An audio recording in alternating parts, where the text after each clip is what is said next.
The cliche of when one door closes, another one opens, or oftentimes it is stated as, well, if a door closes, it wasn't meant for you, has come into my field of awareness, if you will, over the last few weeks.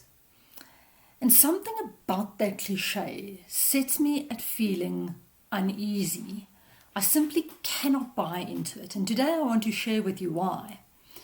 For me, it's in many ways an excuse for your limitations. For me, in many ways, I'll say this, it's a cop-out. It's an absolute cop-out. Oh, well, when one door closes, another one opens. In a way, somebody sympathizing with you for not having attained that which you aimed at. Almost attempting to, in Afrikaans, we have a word, troos, or comfort you, with the idea that that wasn't meant for you. That concept gets my goat. It wasn't meant for you, and so it's okay to sit back and simply accept defeat. Simply accept that it wasn't meant to be. I'm not sure who these deities are that deign or design that this was meant for you and this wasn't. If one door closes, the idea is question yourself. How come? How come did that door close for me? And perhaps it's something as simple as practicalities.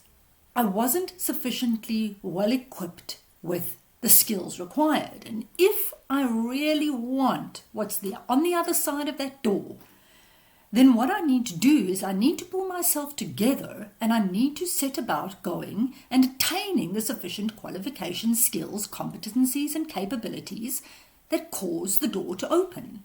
And that requires hard work. And that requires a little bit of effort and a little bit of dedication and a little bit less self-pity. And sometimes it's a case of, I must have missed something.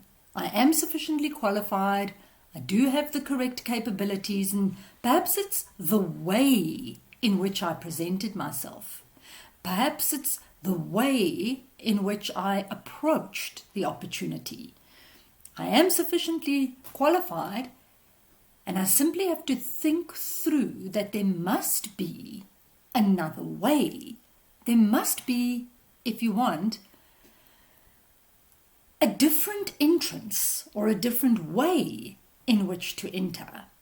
And again, it might take quite a bit of thought, might take quite a bit of self-application.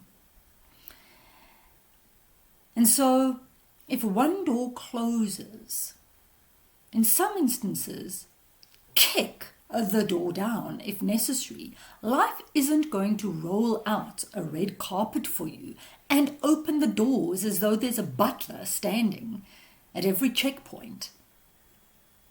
In one respect, if the door closes, the onus is on you to do the work to open the door. And on the other hand, the notion of, well, it wasn't meant for me, raises the question, well then, who was it meant for? If not you, then who? How come are they more worthy? How come are they more deserving? How come is there a butler at their door and a red carpet rolled out for them, and not for you? That somehow seems to me like a victim mentality, like a mentality of, well, doors open for those who are born into wealth and prestige, doors open for those who go to some, if you will, Ivy League schools. Not so, not necessarily so. We lay out our own red carpet, and we become the butlers that open our own doors. And yes, over time, strangely, when that has been accomplished successfully, repeatedly, perhaps for decades, then perhaps somebody else will offer to be your butler. And the strange thing is that by that time, you no longer need anybody else to open any doors for you, because you've learned how to do it yourself.